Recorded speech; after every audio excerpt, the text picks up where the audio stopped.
Fine. All right, can we approve the minutes? Is there a motion to approve the minutes? So moved. Second. Any comments, changes, corrections? Perfect again, Barb, thank you. All in favor? Aye. Aye. All opposed? Unanimous. Okay, so our agenda today is that we are going to have a guest at 11:15 who is going to be talking about the toy library. So I'm just thinking maybe Barb can begin her discussion of the Homeless Prevention Council, which we got an application for, correct? Yes. I'm sorry, I just wanted to make sure that I can get in here before. Okay. Okay. Looks like good. Yes, after hearing that there was an issue with the toy library with things going into the Never Never Land, I just had this nagging feeling that HPC had to have applied. It just was so unlike them not to do that. So they're right in my neighborhood, and I went over one day, and Hadley was actually there. And I talked to her, and she was like mystified. I'm sure we did it. She looked on her computer, and it had been submitted in November. And she gave me a copy of it and sent Alex a copy. And then it turned out that when her financial person came in, she actually found the receipt that it had come here and had been received, but ended up who knows where. So they did everything they were supposed to do, and we have their application. So.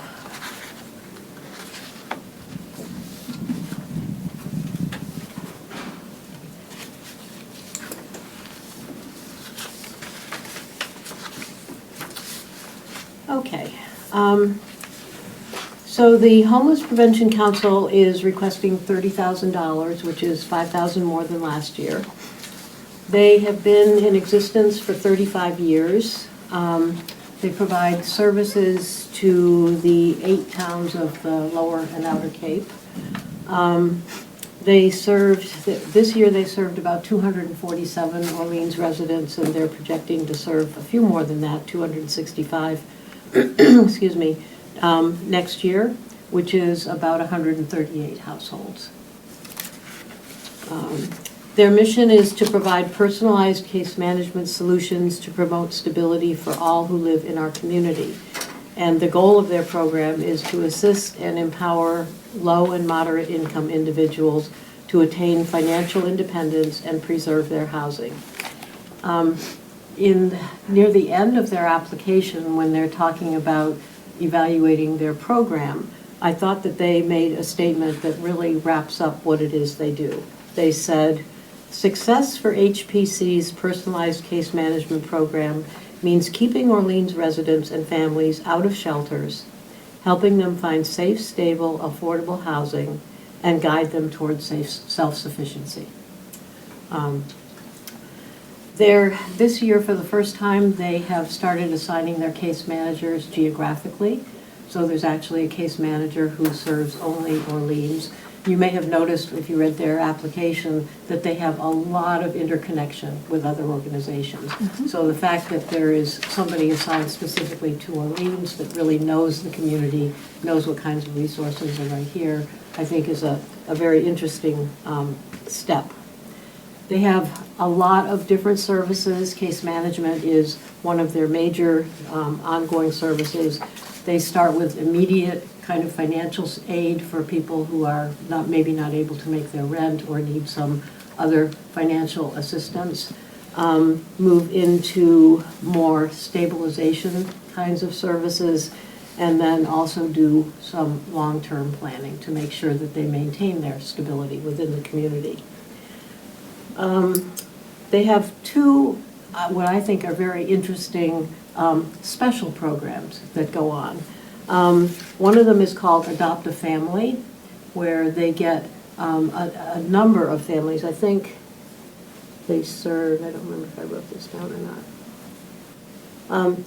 Anyway, they provide clothing and toys and bicycles and gift certificates for food, during the holiday season. So it's a one-time-a-year process that they go through, and they've been doing Adopt a Family for many, many, many years. They also have a program that's called Backpack to Schools, which is for kids in grades K through 12, and it provides school supplies to kids in Orleans. So those two programs are special, like one-time during the year programs, but they've been going on for years, and they're very, very, very popular. They also, as I mentioned, do a lot of linking with other community resources. They serve a number of different populations here. They have sessions for older adults regarding long-term housing needs, so planning for the future with the older population. And they also serve young adults who are at risk for homelessness. And it's interesting, I remember when they did their presentation last year, just the whole idea that we here in affluent Orleans have young people, like under the age of 25, who are potentially homeless, going from home to home, is just pretty astounding to me. So they deal with the general adult population. They have special things for seniors. They have special things for young people. So it really is, I love the program. You could probably tell from my enthusiasm. They just do a lot for this community and a lot for the Lower and Outer Cape. They also, I think I left them in my car. Yes. They also gave me I have one here. They gave me a couple of these, and I'll bring them next time. Helping people in the community, it's their impact report. And in here, they have several little vignettes of success stories. There's one on Meet Matt, Leading by Example. Madison has faced homelessness not once but twice. And then April's journey to healing and recovery. I really like those little, personal stories. There's also one in their application that they talked about. I believe it was, I don't remember who it was, Angie, I think. Any questions? Yeah. A couple things. Did they mention at all about working with outfits like, say, Housing Assistance Corps? Yes, I think at the end of the application, they had a number of different organizations that they do collaborate with. Okay. And it kind of reminded me of the comment that you made at the end of the last meeting about how so many of these organizations are so integrated with other things, that they don't duplicate services that they know that they can get elsewhere. They will direct people to, Right. Especially, I think one of the biggest examples was with the senior population, where they know that there are a lot of senior services available. They're more apt to be connecting people with those resources. The same with HAC, with housing, all of the different programs that they have that provide resources or guide people toward resources for rental assistance and things like that. So, yes. I don't know whether this would come up, but do they mention at all of course, obviously, clearly in the long-term planning stage of working with people, they'd be, let's get you settled more permanently, that kind of thing. They comment on any sense of success or where their clients move to some of these affordable housing projects that are going up around the towns that we're next to, and also Orleans as well? I don't know in a general sense, but I believe that I read in one of their little vignettes that they just recently connected somebody with Farm, with the housing project that's right next to Shaw's and CVS. Oh, that down big on- one over there, on yeah, West right. Road, yeah. Sure. So yes, and I think that they do a lot of hand-holding as they go through. I mean, I know somebody personally who also got into that housing, and the application process was enormous. Well, Yeah. And The so- lottery is Yeah. crazy. Well, I think the lottery was just to be able to do an application. Right, Kind of like a right. screening, and then they had something like 600 people applying who were eligible to apply to something like 60 units. So yes, I think that's a lot of what they do is guiding people to the steps that they need to do to get into secure housing. And then also do follow-up afterwards to make sure that they are maintaining the ability to stay there. Right. Last question. These two special programs, do they coordinate with local churches at all? I really don't know.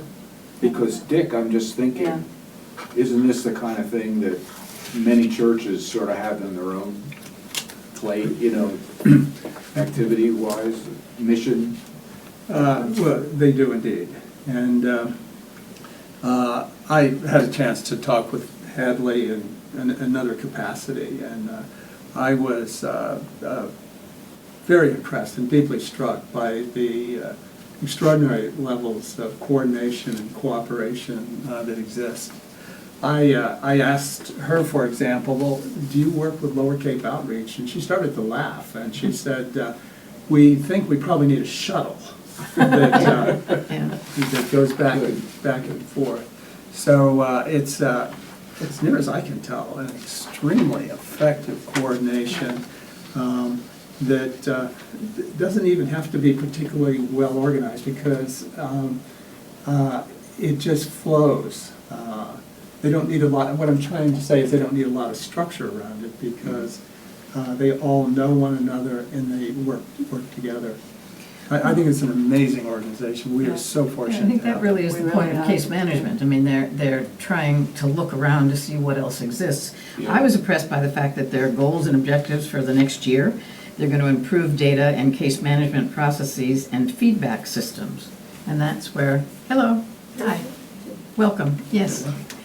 And they want to enhance operational efficiency. So, I mean, those are their goals, and I think they do that very well. And when we ask the question about how do you measure their impact, they say that they use the tools of detailed client records and data collected through our client database, and that the staff collects the following type of data: number and of households and individuals who secured and maintained housing. So that's what they're trying to do, and they collect data to do it. That's impressive. Yeah. Yeah. Glad to hear that. Yeah, I think one of Good the things, application. when you mentioned their goals, when I first looked at their goals, I was thinking, they must be so well established with their program that their goals are organizational and more, they're going beyond the specific services to clients. It's like they've got that so well put together that they don't really need to have specific goals year after year on developing their programs, that they're looking more at their structure and their operational Right. procedures. Yeah. Good. Thank you. Hi. Hi. Hi, we're just finishing up on Yes, of another one. course. Give us one more minute. Is there anything else that anybody would like to ask? We can come back to this one. All right, would you like to introduce our guest? It would indeed. Well, Deb, very nice to meet you face to face. And I want to make sure I'm pronouncing your last name correctly, Wilsey? Yes. All right. Well, we are so pleased that you're here with us today. Thank you for coming.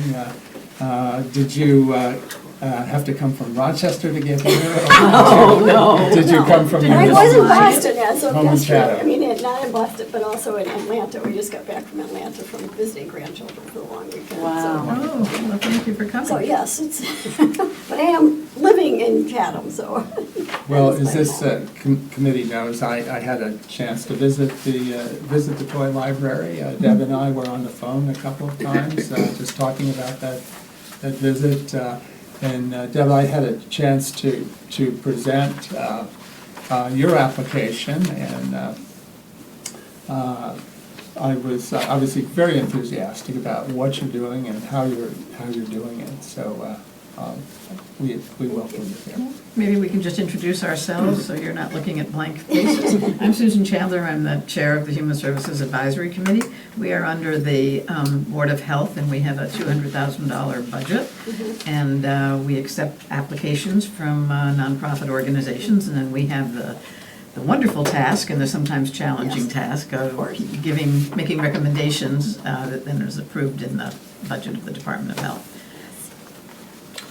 Fran Kelly. Friend, Nice to meet you. I'm Richard White. I'm Barb Hartford. Nice to meet you as well. So this is very informal, Yes. and, you know, we've read your application, thank you very much, and we've had an advocate, we've heard wonderful things last time about your program. So we just give you the opportunity to kind of maybe say a few things that aren't in the application, or things that you think we'd like to understand a little better as we go through our review. Well, I'm certainly open to any questions that you may have, which I expect you probably do, even though Richard probably did an excellent job answering them, having spoken to staff as well as myself. I know that one of the things that is logical that might be of a concern of yours, so I'll just start with that, just to get that out, is that when we are located in West Barnstable and you're focused on Orleans, and of course largely on what things happen in Orleans, we named it Cape Cod Toy Library for a reason, is because we really do want to and do support the entire Cape community of families. That being people coming to us, and that also means us going out to the community to the extent that we can. Remembering that we have 3 part-time staff that are also grant-based, and myself that is doing this 70 hours a week pro bono. So it's a lot for us to do what we've done. And yet, the funding is critically important for us to continue doing what we're doing and do it even better and reach more families. I guess the other thing is that you may or may not be aware that Bonnie Campbell Runyon spearheaded a program that we did at the, I don't know what you call it, right in town. Parish Park? The chamber? No, in the The cultural building. district, I think, one of their programs. At the main building on Main Street. Yeah. I believe it was an April break in 2024, and for 2 days, full running with volunteer involvement, and basically created the whole space as a imaginary creative space and a creative arts room as well. So it was very well attended and very well appreciated. And that's partly, I think, Meth and Bonnie have been advocates and very involved in one way or another from the get-go. So the other part is that we have now created a permanent location, which is a very different status than we were, you know, even a few months before now. We opened in December at 1919 Main Street, which is 6A West Barnstable. And it's right, it used to be the Fabric Quilt Store. It's right down from YMCA and the 4 Cs. So it's very, very centrally located. It's a 4,300 square foot building. We custom renovated it to be specifically supportive of children and families of all different learning styles and needs. So there's an infant toddler focused area, which is of course still open to anyone, but it has a gate that you can actually close off when needed. There's a sensory room, which is a highly needed area of child development right now, where people are finding children just are really struggling with sensory issues or the self-regulation needs, or they need a space to be able to be a little bit quieter. It also can be the opposite, but this has lighting and a very cozy area to be in. We also have a creative arts area, which includes some science experimentation. For example, we just had snow melting with ice cubes that had penguins in them, and they had to save the penguins, so it was either salt water or fresh water, and seeing what melted it first. So it's very open-ended and creative. We call it an atelier, which means that the beautifully displayed art materials are available for children and families to use independently, as well as with our child development play specialist when she's there, or with any educator staff or volunteers that are there. And then we also have a large open play area, which is focused on both dramatic play with a very beautiful play kitchen and a puppet theater and dress-up clothes, and then also a constructive creative area, which has all different kinds of everything from your normal simple wooden blocks, as well as larger construction materials that families can use in a variety of ways. And then we bring extra things into all of these spaces to embellish them, or to bring some freshness to it, or to kind of pique curiosity and interest. So for example, in the play kitchen area, I was on Facebook Marketplace, we were looking for a few things, and there was a old-fashioned vintage scale for fruits and vegetables. And I was like, oh, we need to have that. So of course I checked with the person. I said, do you like to donate this?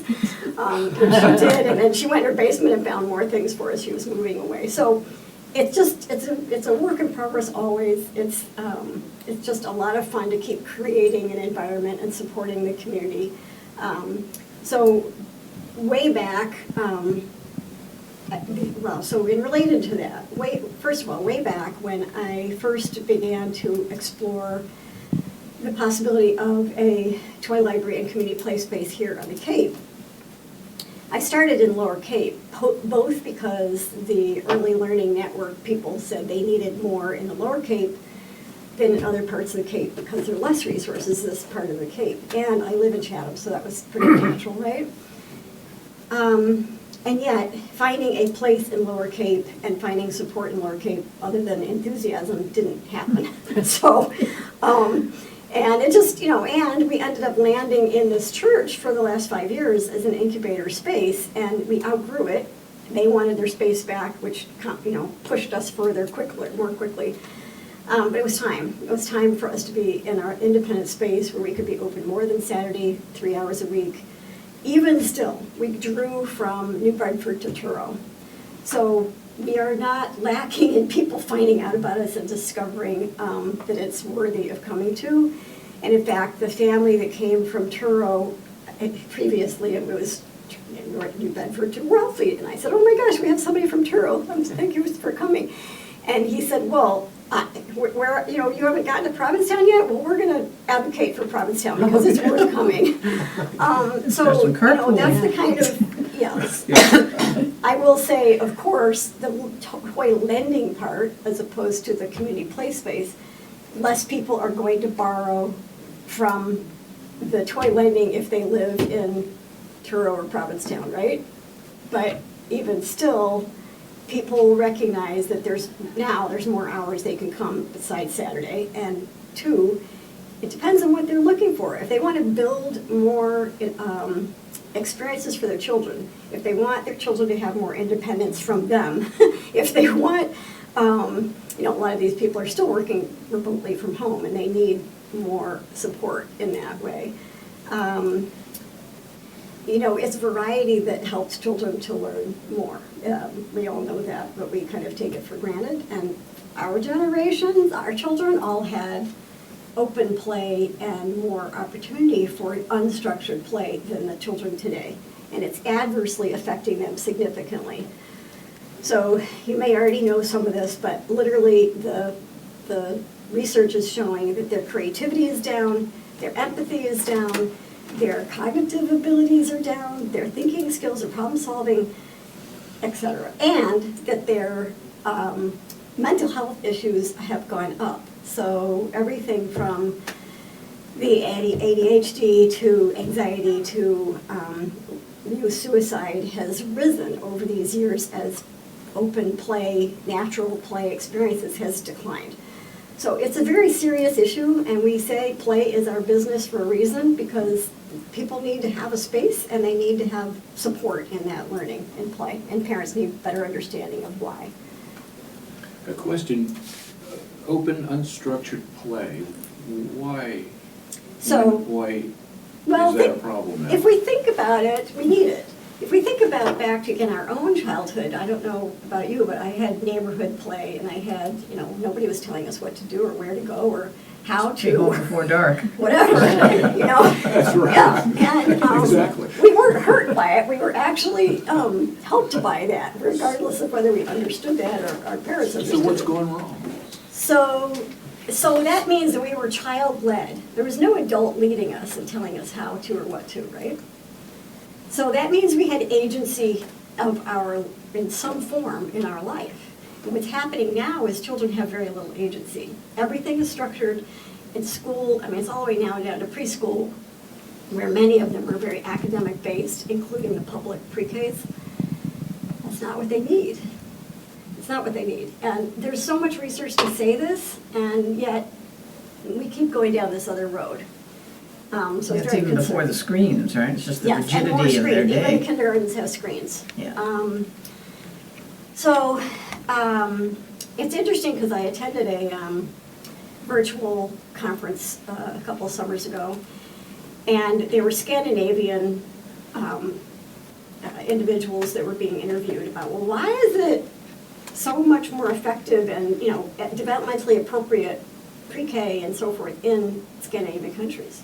And they said, well, there are two things that they've recognized. One is they say, we've used the research that's done in the United States and we put it into practice. That's number one. And number two, we said we have more women in government than men. So for whatever Very that's good worth. ideas. For whatever that's worth, it has, I think it truly makes sense that it's made some difference in the arena of child education. I don't understand that. More women than men. More women in the political world, Yeah. meaning they have a maternal understanding of, I mean, I'm Oh, just, in Scandinavia. women in Scandinavia I in government. Misheard you, I Right, apologize. that's what That's we all right. need. We It was worth need more asking women to in make sure you government. understood. Yeah. Right. Yeah. I have a question just on the structure. I mean, I love the ideas and love that it's research-based. I guess I don't quite understand how you know what's going to happen on any given Saturday, because you have kids from, well, quite a diversity and quite a spectrum. So how do you know what kinds of programming or I know it's not structured programming, but how do you know what to offer depending on who's going to be there Yeah. if you don't have a set clientele? Yes, it's a great question. How do you do that? Now, we'll see if I can answer it. But two things that are important about the variety of children that come and families on any given day is that mixed ages is the other thing that's missing in today's society. It's all very segregated by age. And that's another really important developmental thing for children. We have our child development play specialist and otherwise, we have, I guess the best way of saying it is some thematic plan, but has so much open-endedness to it that it doesn't. So you can adapt it depending on who walks in the door? Yes, exactly, and support the children in what they're interested in and where their curiosity is taking them and what their capability is. So, for example, instead of having, I mean, occasionally we do, but instead of having a model of something to, like an art piece of, you know, sort of, this is what it could look like, and then copy it, they could, if we should have that. But I think a better example was when we had, was focusing on architecture as we were still in the church and we were preparing for our new building. And we had pictures out about architectural buildings around the world. And there were also, of course, things to make out of everything from toothpicks and marshmallows to large creative, you know, building materials and castle blocks and, you know, the variety. But this one little child, you know, you don't know, right? Just like you said. And this child got very connected to this one picture that was of, I don't know if it was a mausoleum or what it was, but it was very unusual structural building, and painted it.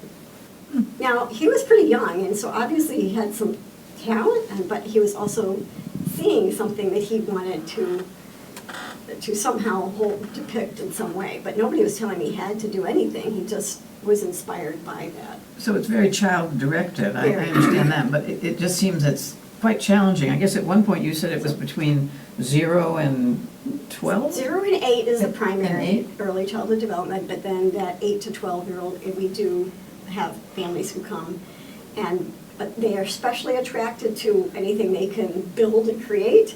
Mhm. Actually, pretend still is very much their thing, but the creative arts is highly the attraction where they can pull different materials and create from them. Do you have lots of very young children who come, or what's your age group now? We're getting more and more families with, you know, infant toddlers. It has continued to increase. It's interesting how many when I'm on Facebook on parent groups or what have you, and parents asking, where can I go with my, you know, 6-month-old or my 8-month-old, because it's their first child and they don't know where to go to meet Yeah. other people and they feel very isolated. Thank you. And that's the other major thing about families today, and we already know about it, the Cape anyway, but families in general are more isolated again than we were as families in growing up. I heard you say that there are certain areas that are dedicated to different things, sensory issues, issues about self-regulation and so forth. I mean, they sort of suggest psychological, they might have psychological definitions, and to that, and do you ever have psychologists referring people Yes. to you? And are you actively working to Yes. connect your services Yes. with them? Yes. So, one in particular is now the ABA therapists, which are behavioral therapists that are Right. working with children on the autism spectrum. And they are particularly interested because most of them are either working out of an office. They don't have a space or place to help the children have a place to be in a naturalized environment where they can build some of their social skills. So that they are looking at very specifically to do either as a group of their own and utilizing our space, or depending on the child and where they are on the spectrum. So we've had parents who have said, I couldn't bring my child here. They wouldn't feel comfortable being there with their child because of their child's behavior. So our child development play specialist is also a special ed teacher in the Barnesville schools during the week. She's with us on Wednesday evenings and Saturdays. So people are also knowing that, and they are also more comfortable coming now because they know she's there to support them and their children. So we've looked at so to answer further with that, social workers are recommending us, early intervention providers are mentioning us, and they also can meet their clientele at the toy library, again, in this naturalized setting, and support them and see them in this other environment rather than only in their home. It helps them to really help them more than they can when they're seeing them only in their home environment. You know, Great. I'm sorry, go ahead. Does anyone else have a question? Do you do any specific outreach to the elementary schools, like Orleans Elementary School, or to promote your program? Or Well, inform yes people and about no, meaning we didn't have a space to really do much of that too much before. We always have had the schools promoting our programs, and when we were at the church, all of our programs were free. They're no longer free, but we do have a pay-what-you-can basis for people who either admission-wise or membership-wise need to be supported or subsidized. So that includes Barnstable. We've done less with Monomoy. We kind of also focus on Monomoy, but occasionally we have, of course. And so right now, the Barnstable school system and the DY school system have been most active in that way. Not just at promoting, but the DY has asked us to set up a play space, welcoming play space in their registration office, which they're bringing many families with different languages and different backgrounds with different ages. And so we've created a space there with some of our materials. And then the Barnstable schools are, and particularly one of their preschools, is looking at, they've been talking to us about creating their own toy library through their school psychologist, because the parents don't know how to play with their children. And at first, they were saying, oh, we could just, they were thinking to do it, I don't know, I have a closet, they don't have space either.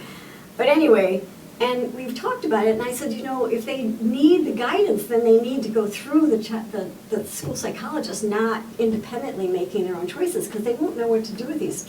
They won't know what to do to maximize the use or to have some support and follow-up guidance and so forth. So they're doing it through their school psychologist, and they are planning programs where they can bring either classrooms by field trip or having a free day for a school open house at the Cape Cod Toy Library. So, all of this is now new, right? We've only been open since December, so what's possible is limitless in this new program situation. You have a question, Fran? Sorry. I could ask 1,000 questions, but your enthusiasm is contagious. And I have a background in similar work.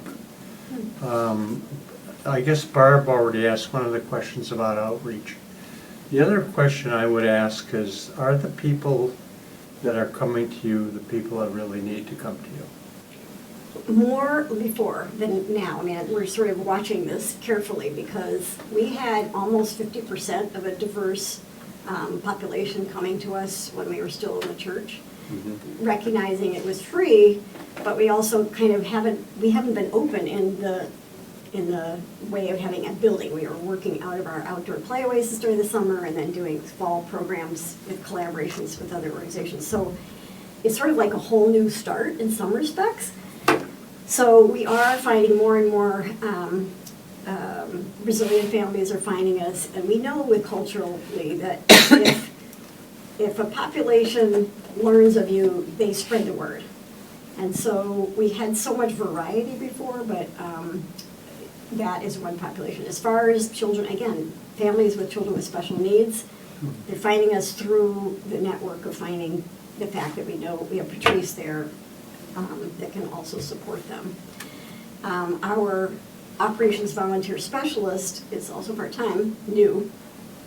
That's not her primary role, but she comes from being a drama therapist, and her other hat is in her life is to be a therapist remotely. So she was looking for something where she could be in the community more and having more hands-on. So she's another benefit to our environment. And then our toy librarian is Brazilian herself, so she's bilingual, and she has a 5-year-old in the Barnstable schools. And she was in Brazil. She was a physical therapist for a period of time, worked with all ages, and she then got her PhD in environmental science on the effects on the brain. So she's very capable and another wonderful asset in that environment. So we feel very fortunate. I don't know if that answered your question. Yes, thank you. Okay. Fran? It sounds like that as you've made yourself known, what you do known, people, they come. they arrive on your doorstep. So the question then would be, what are your opportunities for duplicating what you do further out the Cape? And whether it be a new permanent or an additional permanent spot or regularly scheduled temporary locations. I'll just say, anything's possible with funding.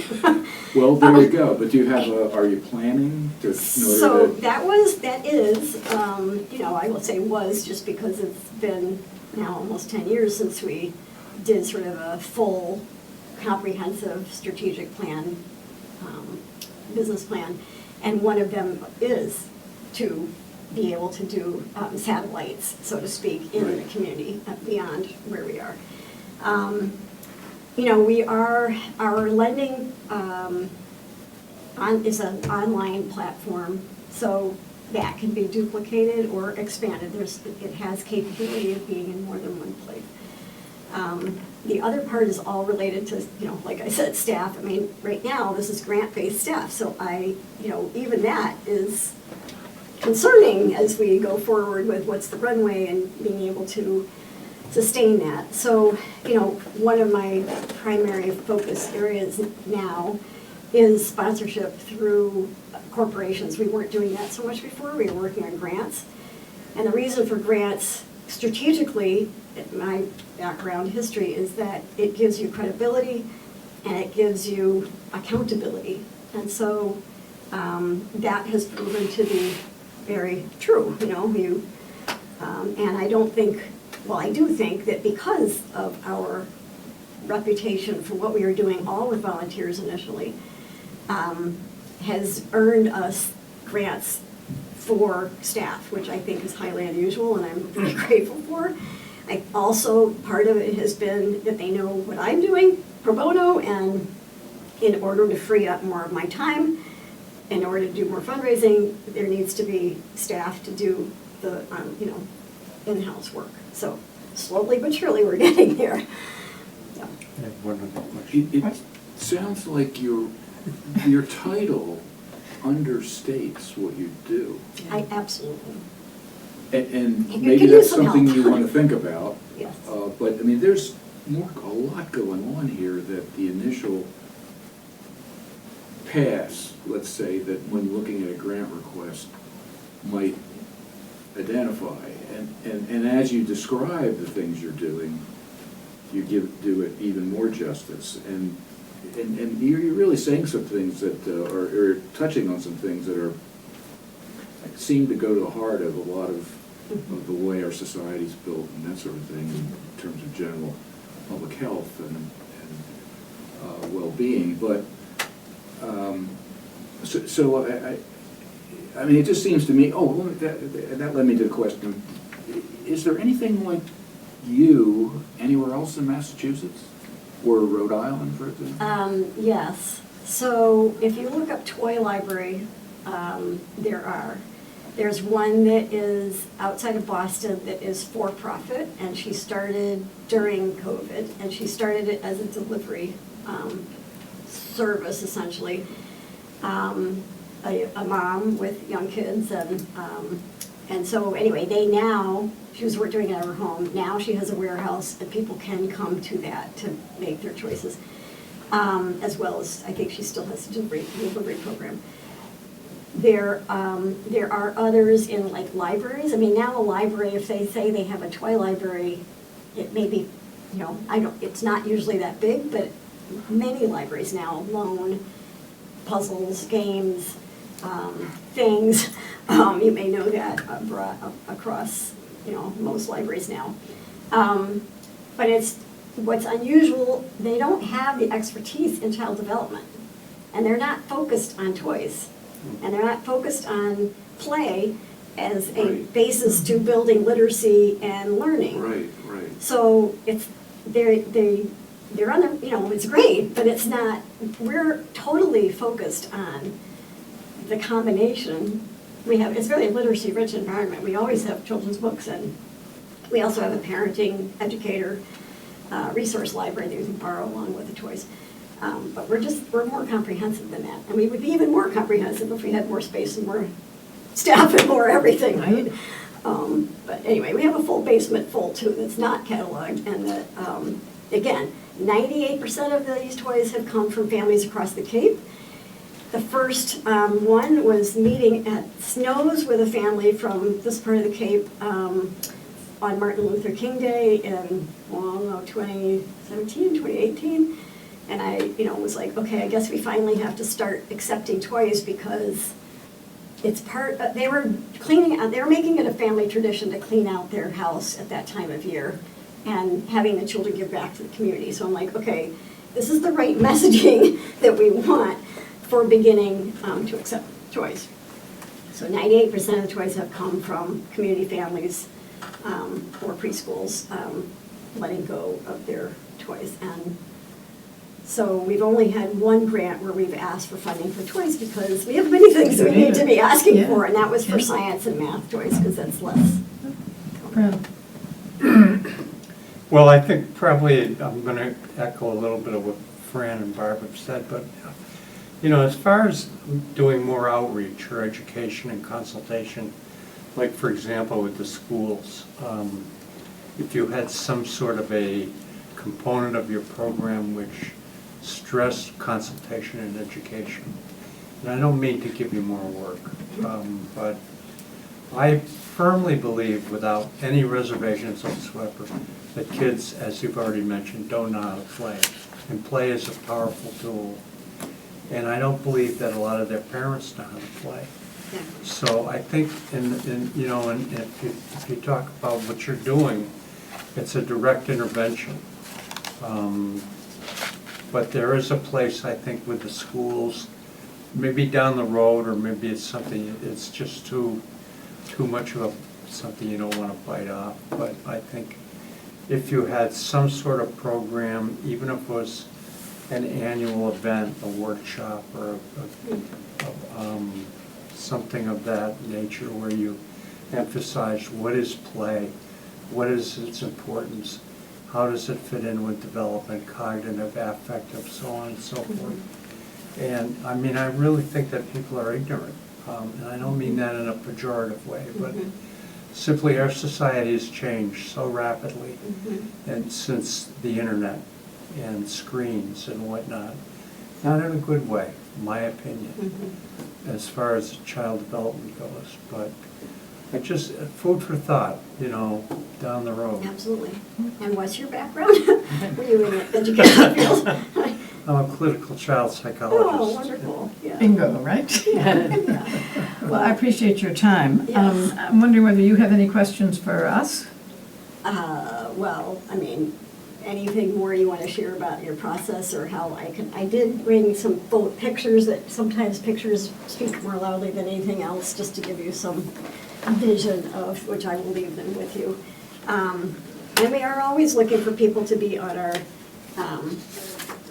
adding into being on our board or on our committees or advisory. So I'm just going to leave it like this.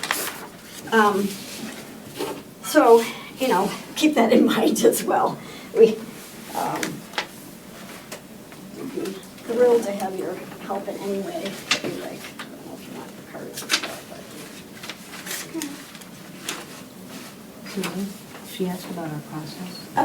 Yeah, I don't know how much detail you want on our process. We will start reviewing applications today. We have a rolling admissions, and as I said, we have a $200,000 budget. We are slightly over in terms of requests. We have 21 agencies? 21. 21 nonprofit agencies that have come and are asking. So, we're discussing what criteria we're going to use to determine which agencies, get some money. And we appreciate new organizations coming that have the opportunity to meet with us, as well as providing us information on the applications. And I think we have a good group of experts here. As you can tell from the questions, we're very interested in making sure that we're helping the agencies. And I think this year we certainly have the problem of being advocates for all of the agencies. The nonprofits are doing just such a Yes. wonderful job Yes. that, it's going to be tough. But what our process is we will make a recommendation to the Department of Health, and then Alex Fitch, who is the director there, she puts it in her budget, and then it goes to town meeting, which isn't until May, Right. for the actual agencies to be alerted as to what the funding allocation is, and then they can then they get into a contract with the town of Orleans, which starts, I believe, July 1st. Is that right? And then it goes for that fiscal year. So that's our process. Terrific. Did I forget anything, Barb? Barb's our process expert. Well, the Department of Health, to me, makes perfect sense, because even though some people might think it's not directly, it is directly related to health, Yeah. both of the children and of families and of community as a whole. Right. So. We are called the Human Services Advisory Committee, but we have been, last year, put under the Department of Health. So we have recommended that our name change to Health and Human Services, because we do have many requests that come in for healthcare programs and homeless programs and substance abuse programs, and we don't want to make that distinction that this is human services and this is health, because it's, They're all related. Well, They are. and the department is actually the Department of Health and Human Services. It's Right. not just the Department of Health, so. it is that right? incorporates The both. town's changed the name? Because that was the Board of Health. Oh, okay. Well, good, all right, well, good. So we're trying to get our charge expanded, and we have to go to the select board to do that, and hopefully we will. But we understand that, Nexus. Right. Yeah. Well, thank you very much for your time. Yeah, and thank you having for Thank coming. you. Well, possible thank time. you, you're doing wonderful work. Please come visit Yeah. anytime. Yeah, no, I referred a family already when I heard about this last week. She's Well, gone yeah, already. you all probably have grandchildren, right? Or, yeah. Deb, that was a wonderful presentation, definitely, thank you. very nice. I had the advantage of seeing the toy library, and I can say that if we were meeting there at this time, you would probably not be able to get us out of there. Really? We'd all be Well, it's playing a with pretty the toys. special place and very Sounds like unique. it. And, yeah, so I think it does help to see it. You can certainly see, if you're on Facebook, I post pictures of things that are happening there regularly. If you want to be on our e-newsletter, pass it on to Richard, and I'll make sure you get on the e-newsletter individually. Thank you very much. Thank you Nice so meeting much. you. Thank you for Have a good coming. rest of your day. Thank you. Okay, Bye now. bye-bye. Thank you. Okay, so we have completed our review of the agencies I think, unless I should go check the mailbox and see if any. I checked this Oh, morning. thank you. All right. So we Stop have checking. Still, yeah, really, Yeah. enough. Thank you. Barb's our Still seeker. no word on Hunter and on gatherer. AIDS. No as far more, as I know. no more, Yeah. you didn't get anything back from AIDS. Okay. Well, I think we have to move on then. So I appreciate that Richard sent me a memorandum that he has developed, giving us ways to think about how we might want to look at the allocation and get us down to 200,000. I must say that after this presentation, I think it's going to be hard for me to defer that one, but anyway. Yeah. Would you like to talk with the group about your thinking on this? I'd be happy to. Let me hand this out. Okay. Let me begin with a couple of acknowledgements.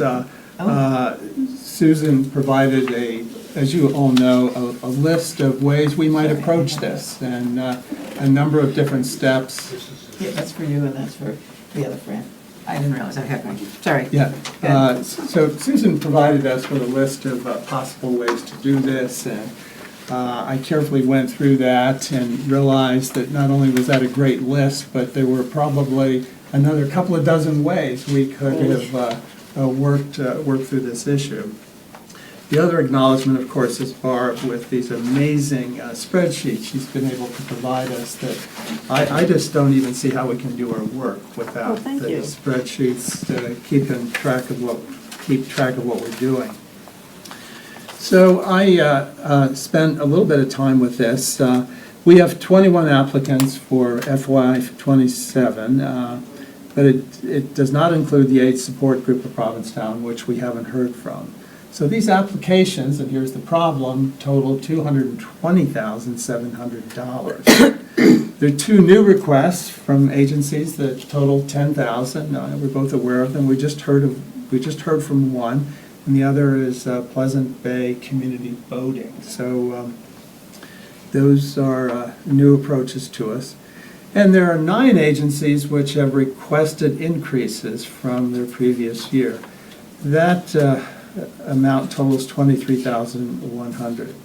So over $33,000 in additional funds have been requested, and we're now over budget, $20,700. So what I did is I took Barb's Excel spreadsheet and added another column just to help me keep track of things, which I have in blue here, the requested increase amount, so that kind of pops out at you. And then I took a highly subjective kind of first pass approach at, well, what could we begin to cut out of this to get down to the budgeted number. The more you focus on what we can cut down, the more frustrating it becomes. Right. Because we just have an amazing group of 501c3s that we all want to support. And one of the other things that will be very obvious as you look through this, I mean, we could just hold steady with a couple of our larger grants. I'm thinking of Outer Cape Health Navigator, and we're going to solve kind of half the problem there if we just take it out of some of our larger grants. But carrying on with my own thinking, which you may or may not agree with, or certainly I think it needs to be refined. I love the Cape Cod Toy Library, but it's not doing anything really here. And I am suggesting that we defer that with a further suggestion to Deborah that we wonder if there's something that she can think of that would have more to do with Orleans or the Lower Cape, so we could support it. Kind of breaks my heart to say that. I mean, you've heard how compelling she is, and you're aware of my enthusiasm. A couple of these places I've suggested they remain at the 26 level. And then with family pantry, food for kids, we could pare that down by $1,000. It still gives them an increase. Homeless Prevention Council, we just heard that they've upped their request by $5,000. So we could cut that down or cut it in half, and we would still help them. With Lower Cape Outreach, again, a huge contributor to our immediate community. We could reduce that by $1,000. Or the Outer Cape Health, I took a little bit of money out of each of those requests. And then with Pleasant Bay Community Boating, I just kind of halved that one. They're new to us. So what I've put together here is, let's see how many people we can make happy type view on this. Either keeping them where they are in a couple of instances, or acknowledging requests, but not at the level that they have asked. So I hope that's helpful to get this conversation started. Fran? Yeah, Definitely. and Fran, maybe you can help with this. I almost have the impression that Outer Cape Health Navigator is as much an invoice as it is a request, in the sense that they're upping the dollars from Orleans to 25 from 20, but is that a hard and fast number like that they want from us?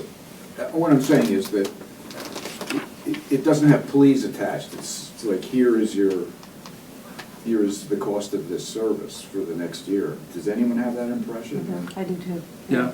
So do Well, I we think have we latitude to asked cut- it that way. I mean, I don't want to criticize their approach. I think we sort of said, we're funding this, and so I think that's a little bit different from. So do we know that the number that they've raised the price, let's look at it from that. Right. And clearly, there's a lot of good that comes from this. But I'm just saying, do we have the latitude to cut it back, is all I'm saying. Yeah. Do we create a difficulty, or? Or could we keep it the same? Well, but they've asked for an increase. She's Right, saying, do we have right. to give the increase? I mean, Okay, right. Is there an assumption that because we're sort of funding their program, Yeah. if they're asking for more, we need to give more? But I don't think so. Okay, Yeah. fair enough. So I guess the question is, what kind of process do we want to do? One way of looking at this is having a general discussion, as Richard's just suggested, about criterion and what kinds of things do we want to look at. Another one, what we used to do is sort of go down the list and see whether or not we can, give them what they want, or if there's anything that we think is inappropriate or not needing so much from the application. I guess I would like to just try one other way of looking at this. I think the new organizations, I guess I feel a little bit like maybe we should give them a little something rather than defer. Particularly after, I think, this pretty amazing presentation. And it may well be one of our jobs in outreach to kind of let Orleans people know that there is this service, even though it's not in our town, but it's open to people. And if they're coming from Truro, they can come from Orleans.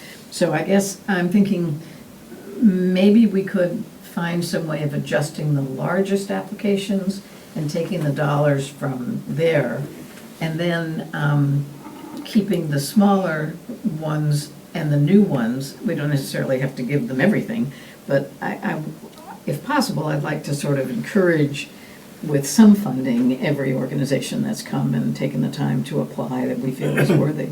Couldn't agree more. I would, first of all, Richard, thank you for this. Yes. This is great. It's very clear you put in a lot of thought and effort, so thanks. Thank Deb, Um, Barb rather, for.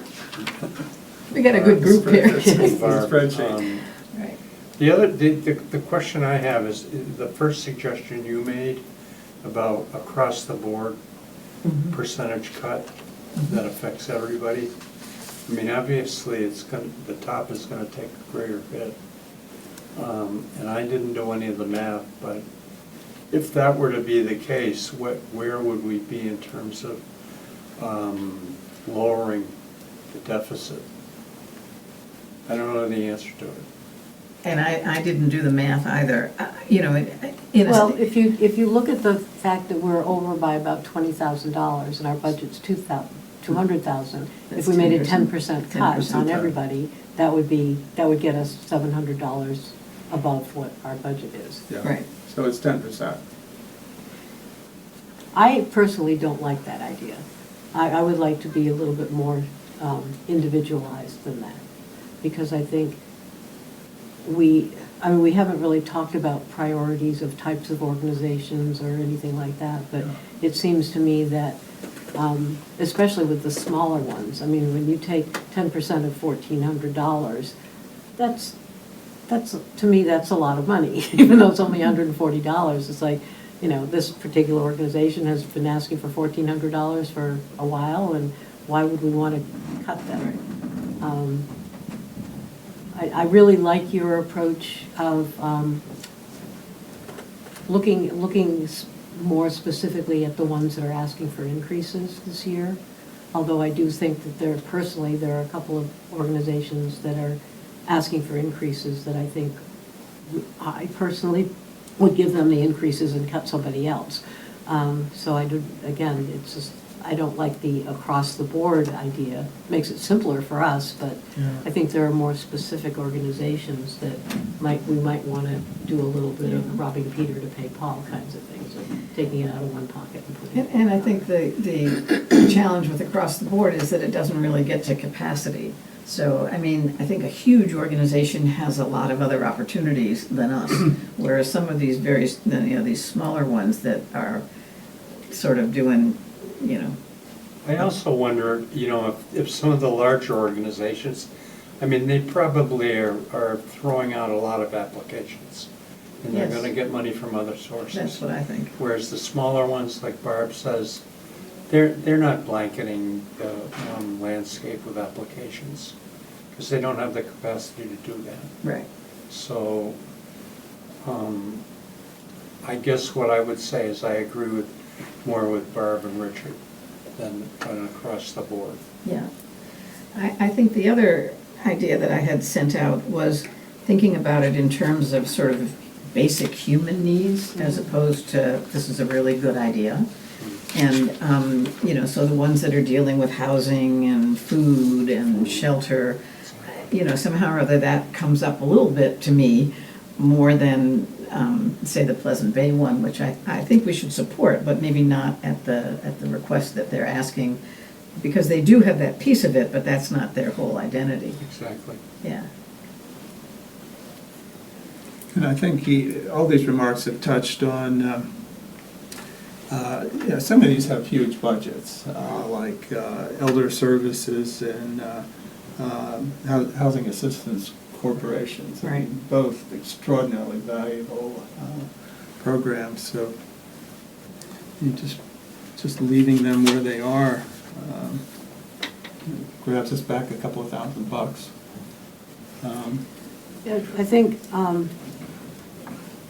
I appreciate the concept of looking at their entire budget, but I also know, like specifically with elder services, they have had to cut back because of their federal funding.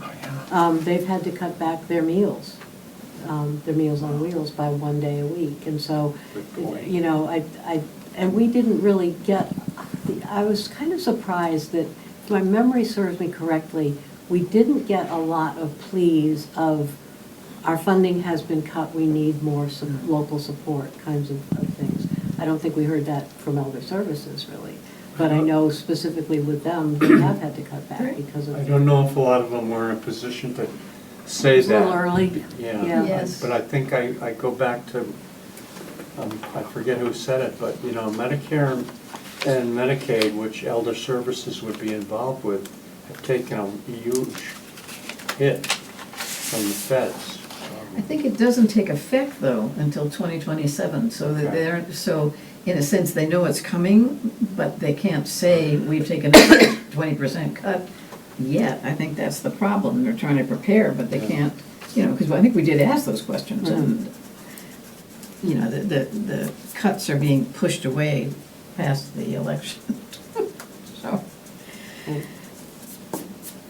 I also agree with the concept of funding both of our new organizations to some amount, to at least to say we appreciate that you've applied and encourage you to continue. yeah.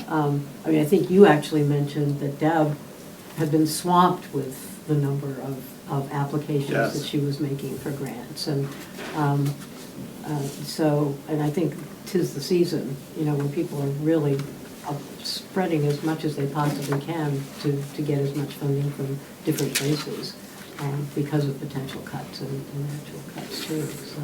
Well, she spoke to this. I mean, this is a very different organization as of December 2025. I mean, she's ramped this whole thing up. This is an amazing building, so her whole cost structure has changed dramatically. Hence the fees that are being charged, and she's trying out this subscription model to see if that works. And I think she's probably kind of nervous about that, and I totally get it. But something wonderful has come out of it.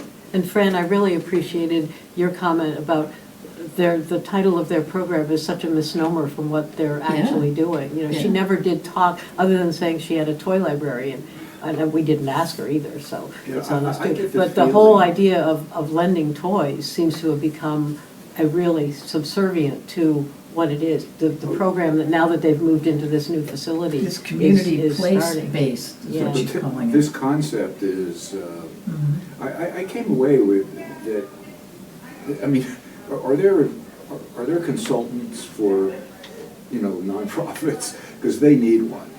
They need somebody to build a long-range plan to. They need for Susan. Capital, to raise capital. Strategic because planning, I'll this- refer her to SCORE. Because it's as much the space and programs in the Right. space as it is the toys. Well, I think they just got that, so they're developing this program. Right, But I mean, and- clearly it's in her heart that this is her Yeah. expertise, is more than And just they only sharing have a toys. 200,000 budget. I mean, this is, what she's talking about has the potential to rival a Right. lot of the groups that are coming to us. Right. And she also mentioned that comment about Scandinavia, more politicians are female.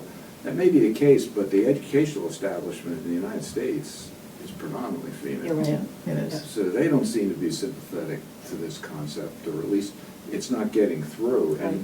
And to extend that, to frame your comment, I wonder whether you could go to a school system like Orleans and say, gee, we'd like to introduce this as part of what you do. Well, we'll take it up at the school board, Yeah. we'll do blah, blah, blah. Yeah. Forget it. Never hear it about it again. Yeah. I would just say, and I'll keep it very brief, 50 years ago, I was involved in early intervention on a national level, and we had, in Massachusetts specifically, we dealt with kids 0 to 3, particularly those who had adolescent mothers, and we had child development specialists going into the home with toys. Wow, really? Yeah, Oh and we my had a gosh. pediatric nurse, we had a Wow. child psychiatrist, on and on and on. To make, the point I want to make is those programs were highly successful, and research bore that out. They've been since jettisoned through a number of administrations, starting with Reagan. The preventative aspects of those was never realized. But on a funny note, the people that were involved with the early intervention used to refer to the child development specialists as the toy ladies. But, that I'll never forget that part of my career. That's amazing, wow, I've never And I heard of think that stuff. It's like we learn from history or we forget from history. And Well, and they do say history repeats itself, so here we are. I think I'm gonna, like Richard, go out there and really see what it's all Mhm. about. Yeah. Yeah. What a Okay, wonderful so- facility. Next thing we know, you'll be on their board. That's right, they'll be on their Speaks board. to a yawning chasm that exists between what we think we're doing about education, or early childhood Yeah. development, and what is. Okay, so here's another thought.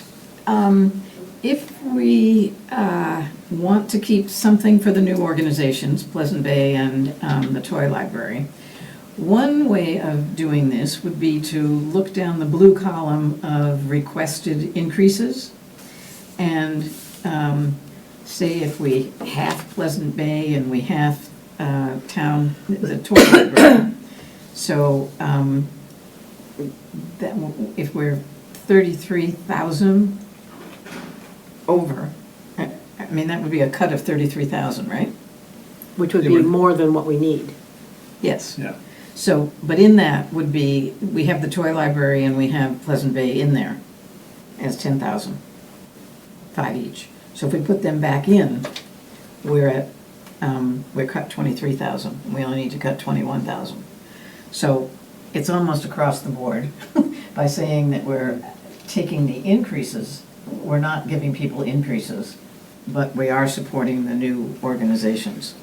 Is that a theme that, I know Barb likes elder services and, not likes, but I mean understands the need for elder services. So we still have a little more for that. Well, I think we could probably amongst us, we could make a case for giving everybody the increases they're requesting. Unfortunately, we can't do that, so. Right. That's right. So just to be clear, you're suggesting that we do a 10% cut on the, No, I'm looking down the requested increase. right. And the groups that requested increases wouldn't get the increase. Oh, But we would be providing okay. the request, the basic request for Pleasant Bay and the Toy Library as new organizations. That gets us there. Now, we then could wiggle and say, well, okay, we don't want to give the Toy Library or Pleasant Bay everything. We could give them a little less and put it into, say, and then you're cutting less to, say, elder services that asked for, well, they didn't ask for an increase. Yeah, they do. No, they did, they asked for a $1,000 increase. You know, the So we still. Elder services pattern over the years, I went back 8 years, and they were $2,500 all the way up to FY '23, and then they went to $3,300, and then $3,500. It's kind of interesting to Yeah. look back and see what. You were going to what's- send me that, you never did. Oh, I thought I did, sorry. It's okay. Too late now. Well, it's never too late, this is good Well, okay, information. but Yeah, really. sort of, I'm trying to think about this as a theory. So the theory would be that we don't give organizations any increase from their last year's request. Okay.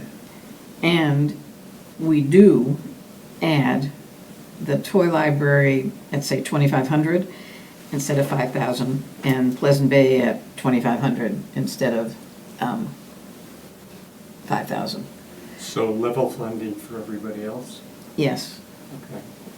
Well, the request, yeah, Okay, I just level have, funding. I have a question about the Navigator. I'm just concerned that we're not, that we're on the same wavelength with them about the services we're expecting and what they seem to be implying. They're telling us that's what they need. Is what they need to provide it, so. Right. Are we gonna hear back and they say, look, we can't do it without more money, then, Well, I or don't know. in this particular analysis, we have a little wiggle room. We could put the navigators in as the exception. In a sense, there's a little bit of, we've asked them to do that, which is different from everybody else. So I don't know whether can you run this, Barb, as we talk about it? Yeah, very slowly. Okay, because we could put the navigators back into their full request. Well, what do you all feel about this? Do we need Alexandra's input for that, or, you know, to, Yeah, and I don't know what other money she has from the opioid grant that she could supplement it, maybe?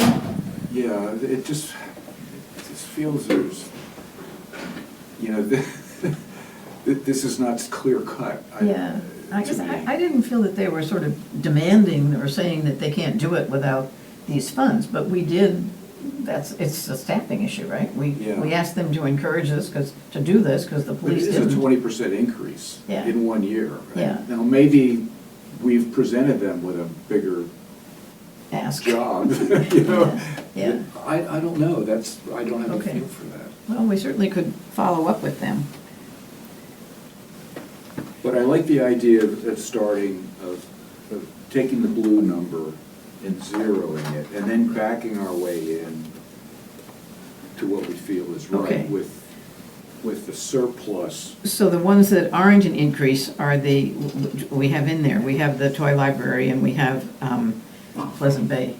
Both of those asking first time for 5,000. Right. So I guess we could reduce that a little bit. I'm in favor of reducing them, starting them off at a smaller number, particularly, the toy library concept really is great, but Yeah. we're just not receiving the tangible benefits of Right. it out here. And to be fair, we've got a lot of people who get benefits from these other outfits. Okay, so if we did 2,500 to the toy library, if we did 2,500 to Pleasant Bay, and we kept the Navigators at its full request, so we would take out that 5,000, right? That's right. 25, 25, and reduce that one. Does that get us back to exactly where we were? I think it does. Because the other issue is, we were concerned about spending absolutely everything in case somebody new walks in the door between now and May. And so we would think about maybe keeping a little bit of a unexpended, I don't want to say surplus, unexpended amount in our budget. I think we need that information from Alexandra. About the Navigators? No, about monies and applications. What's the question? The question is, would there be more money available? Well, not more money, but if we don't spend all 200,000, then if a new application comes in March, we can look at it. If we spend everything, then we're done. So it's a little, Yeah, I see what you it's mean. an issue of whether we want to have any wiggle room. Are you a mathematician as well as a minister? Can you figure this out? Well, I'm getting there. Yeah. Okay. But as a theory, are we sort of moving towards a good theory? Yes. So I'm comfortable with it. Fran's not. I'm cautious about Cape Cod Toy Library and what we're saying to them with giving them $2,500. Because we don't know when they're gonna show up out here, quite frankly. Well, but it's not that they're not serving Orleans. It's just physically they're not in Orleans. But it's the same thing. I mean, we're not getting, what they're doing, I applaud and I really am enthusiastic, but Yeah. I don't see it happening in the Outer Cape or Lower Cape to the degree that we're gonna see a lot of Orleans people. Now, we talked about Orleans After School as a pilot concept. Mm-hmm. I didn't bring it up, we didn't talk about it here, but I'd like to say, like, we're gonna give you X, but we'd like to see you come back to us by next year with a plan to expand what you're doing in this area. See, I feel uncomfortable about that. I don't think we, as an advisory group, have the capacity to be telling an organization how they should expand or in what direction they should go, or, we'll give you this, we did it with the Navigators, we'll give you this much money, but it was a program that we knew about and was existing and it was Yeah. unfunded.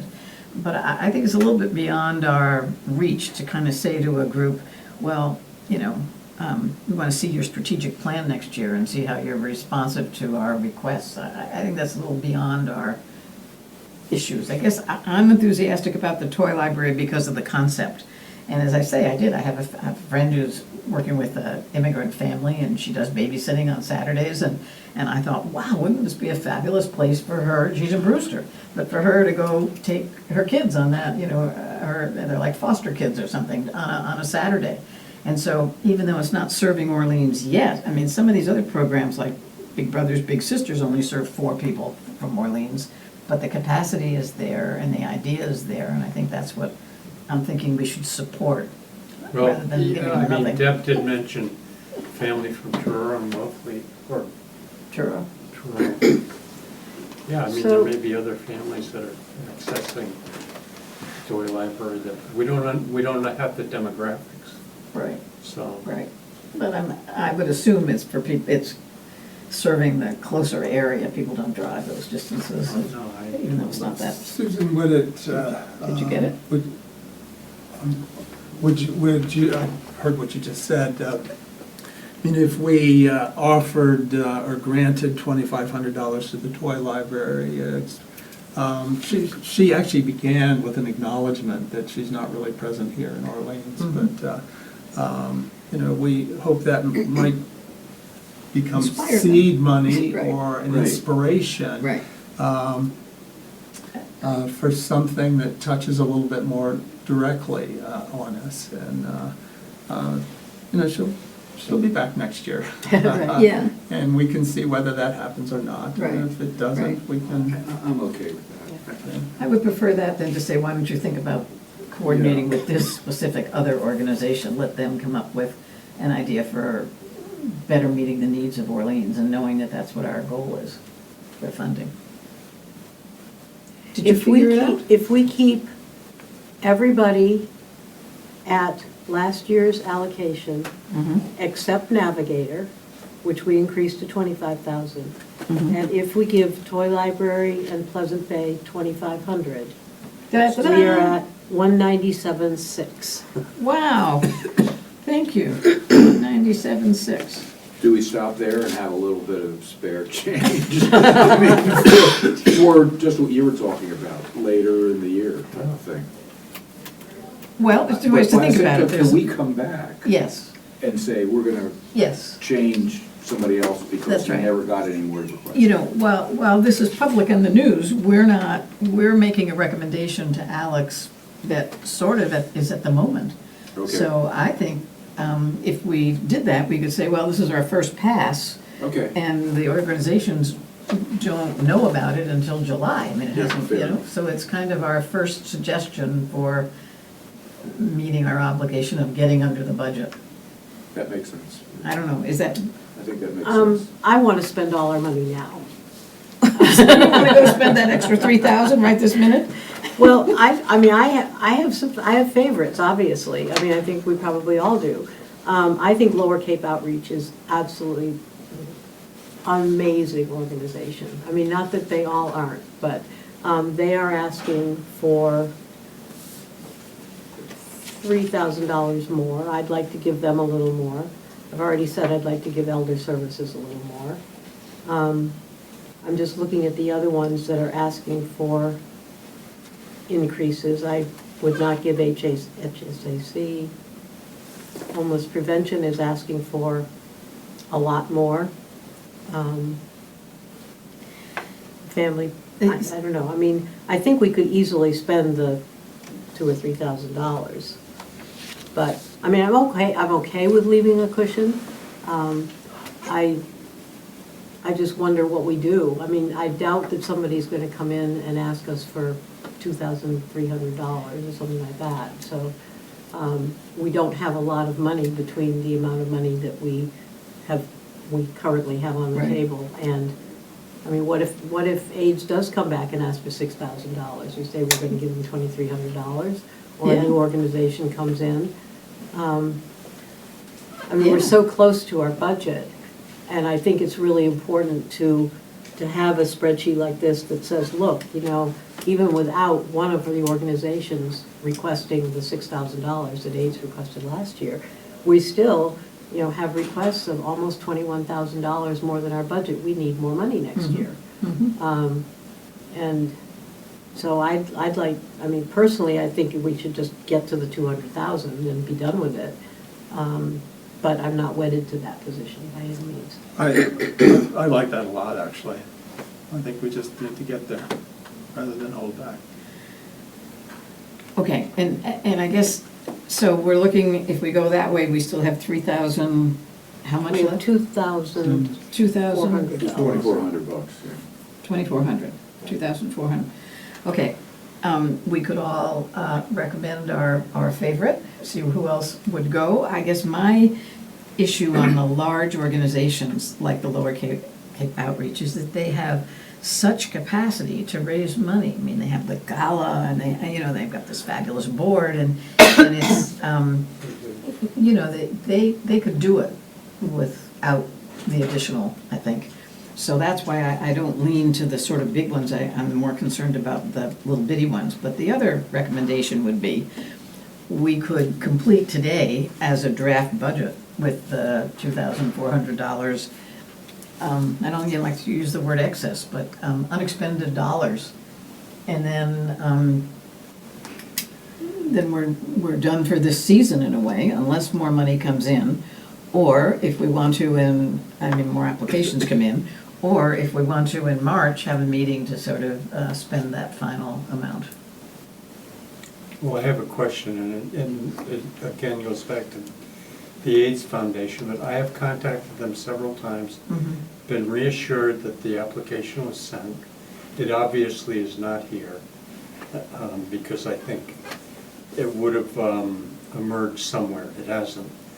Is it the committee's thought that I should contact them again? Yes, because we couldn't find this homeless one. I mean, it goes into spam, it's lost in the town's website. So I would suggest they mail it to you. See if you can get a physical copy of it. It doesn't seem like they're successfully mailing it to Alex. Okay. And see if it really gets here, because last year it did, right? Did it? Yeah, it did. Eventually. But we had trouble with it as well? Yeah. So. Well, that may be our 2,400. Fine, I'm okay. Any way we go here, I'm good with. It's whatever seems. If the 197.6 leaves us with a little bit in case AIDS support shows up or somebody else, we still have time to Right. refine this, so let's not, let's go in the direction we're headed. I'm fine with having a little leftover and that we can, come back to in a few weeks.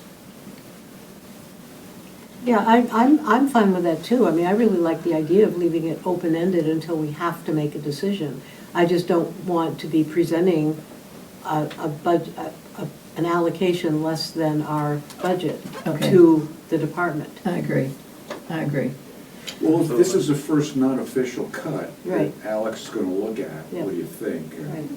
And I think also with the proviso, do we get her to verify this navigator? Is it a Okay. bill or is it a request? I don't know, I'm just, Right. It's clearly a request. If she's bringing it to us, and if we don't do it, they don't fund, the program's not funded. yeah. But we don't take a bill or an invoice or anything, so. No, but it's effectively, these other people in Orleans will still benefit from all these other organizations, Yes. even though we don't give them their full request. But Yes. Okay. is there All an right. adverse circumstance Right. Okay. associated? I'm happy to ask her. Yeah. I can ask her. And it's a good time to do it. Okay. So, I guess the question is, do we want to pass a motion that this is sort of where we are, or do we want to leave it open-ended as we're still deliberating and we'll come back in a little while and, I'd like to Know leave about it open. AIDS. Can we say that this informally, our first Our first unofficial pass. draft is X, and Alex, would you look at it? Right. And we can get serious, more serious the next so time. you can update the spreadsheet I and we can send can this to you. send it to Alex, I'll send it to everybody, yeah. send it to everybody. What was I just thinking of? Yeah, at last year's meeting with this, we did agree that we would go organization by organization and vote on each one. So I think at some point, we need to have a formal, unless we change the that idea. We need to have a formal, you know, a motion and a second, and we agree or disagree to each of these 21 that Right. we're doing. That makes sense. Yeah. But we might want to wait till that's our final Yeah, recommendation I as opposed to this, Yeah. because this one, if This anybody is like a asks. draft. This is our a first draft, pass through. and it'll be there for anyone to look at Right. as as our spreadsheet at the Is this moment. something that we have to post on with the minutes, or is this something that we just do internally? I think we should. I think any document that we're working off of, we should be posting. To me, it's like a worksheet, and we don't have to do it until we've made a motion, but I don't know the particulars. Do you know how that works I in suppose other? with full transparency, anybody who's watching this would hear this. Right. So it would seem to me it would just be easier if we just had the corrected draft with a word that says draft across it, and Up it's to you. attached to the minutes. Up This to you, is, whatever you want. yeah, Okay. yeah, Fine with it. And the minutes will show that we have a rough, that Right. this is an informal, rough first draft that has a number at the bottom that we've talked about. and right, We're not gonna vote on this, and we've Barb has emphasized that we're gonna go organization by organization Right. officially to, okay. right, I think the process looks fine right now, and right. I think we're absolutely transparent with this. Okay. So then I guess the request for whether we have a meeting in 2 weeks is to see whether or not we have an AIDS application to review. Well, and also to get a yes or a no about the Navigator program. Right. Because if we take that back to 20,000, we Right. have an extra $5,000. That's right, Good point. that's right. I think Okay. that makes sense, yeah. So I'll write to Alex about that, ask her that question about the navigators. And otherwise, the assumption is we're done for the moment. I'm sorry this is such a hassle for you to keep trying to find it, but you can tell them we still haven't gotten it. You had asked Alex to look through the spam, didn't you, to see whether she got anything I did, I else? asked her, since she was able to find the receipt that the town sent to For the homeless HBC. Yeah. I asked her, could you possibly look and see if there's a receipt from, even though we can't find the application, is there an acknowledgement that we received the application? And she said she would try. So I haven't heard back from her as to whether she did. Okay, well, I'll ask her that again as well, but I think maybe just say we're very apologetic, but could you send you a copy and then you'll share it with the committee, and then we'll upload it onto Alex's drive. Yeah. If the weather stays nice, I love going to Provincetown. I'll just drive down there and get it from them if you can't get it on. I like Susan's idea of just having them send it to you if they can. If you can, do you reach a human when you call them, or do you just leave a message? No, I've talked on every occasion to the secretary. Okay. Well, maybe, I like that idea. If she could just send it to you and you could send it to Yeah. Alex and she could post it for us. Yeah, I think that makes sense. Yeah.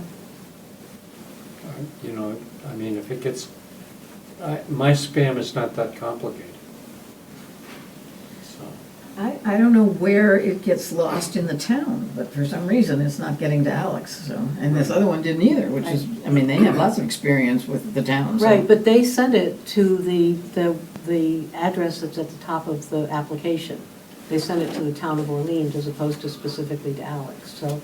And I think we've talked about that in terms of the application next time, is that it goes Right. specifically to Alex. Okay, okay. All right, great, thank you. Well, is there anything else? Do we have any other outstanding issues? What a terrific group, all this hard work, thank you. I had an idea. Yes. And maybe I just need a tutorial personally with Richard or Fran or one of the people who understand 990s.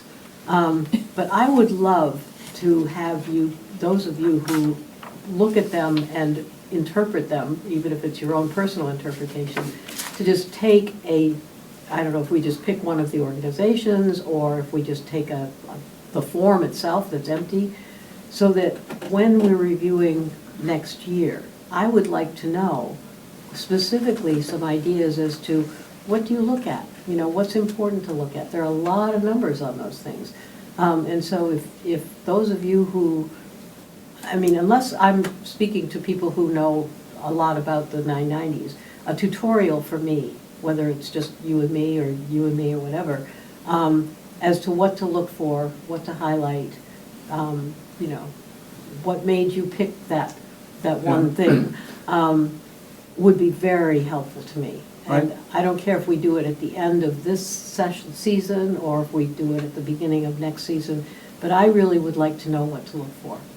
I mean, I'd be happy to do that. I mean, my approach is fairly straightforward. I'm looking at a balance sheet, I'm looking at an income statement, and that for me is kind of the core. I'm looking to see if there is any extraordinary salaries that you know, will pop up.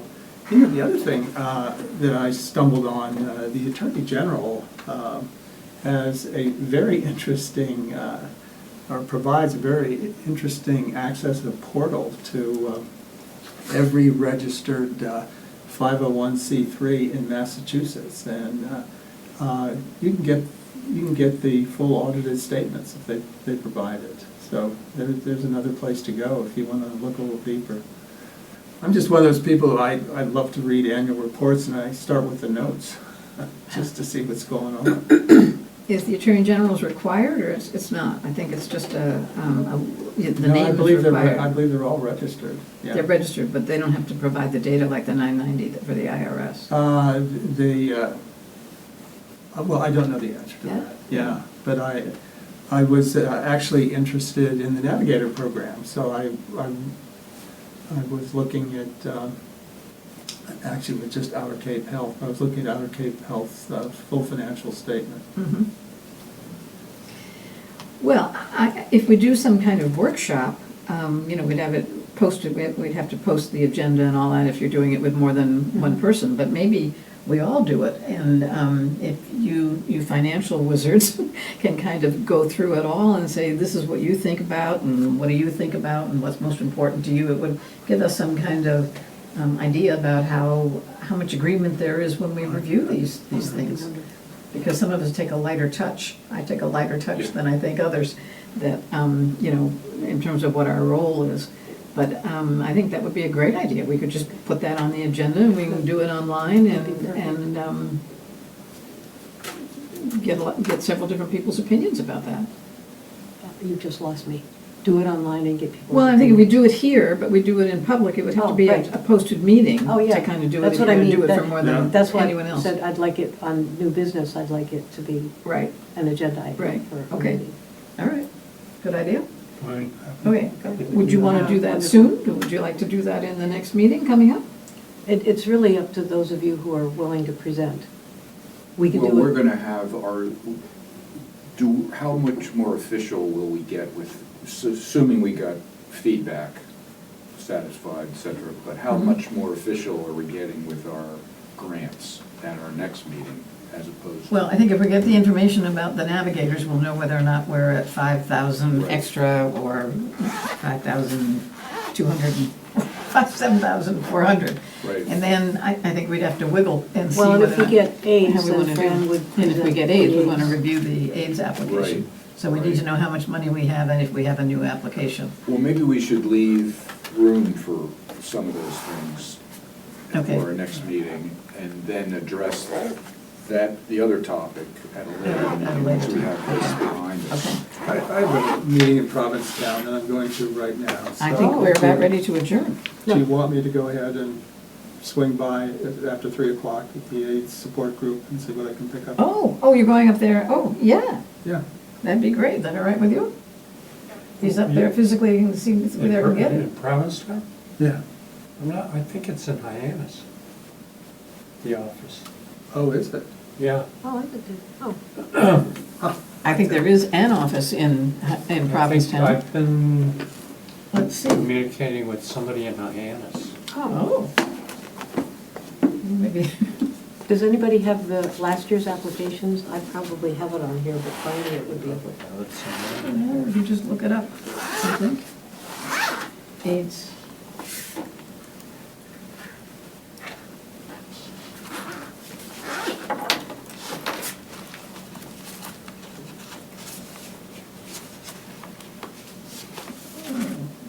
It kicked me off the internet.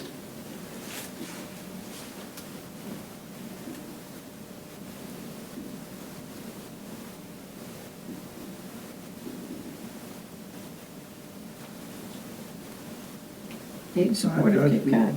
I've got it on Bradford Street in Provincetown. And on Commercial Street, there's an HIV testing center that's part of the AIDS support group. And so you're finding their administrative office? I know they do have an office on Cape, in Provincetown. Well, I could be wrong, but I thought it was in Hyannis, the people that I was communicating with. Oh, there is a Hyannis office, yeah. And there's one in Martha's Vineyard, and there's a Falmouth Mobile Outreach Van. So, looks like, Does it indicate if it's the main administrative? administrative and client services are at 96 Bradford Street in Provincetown. I don't think that's where I was. Well, drop by, see whether or not they've, Drop by. presumably they know what they're doing. I'll get out this other Hyannis meeting at at, Provincetown. after 3. Yeah, drop me an email. I will, Okay. yeah.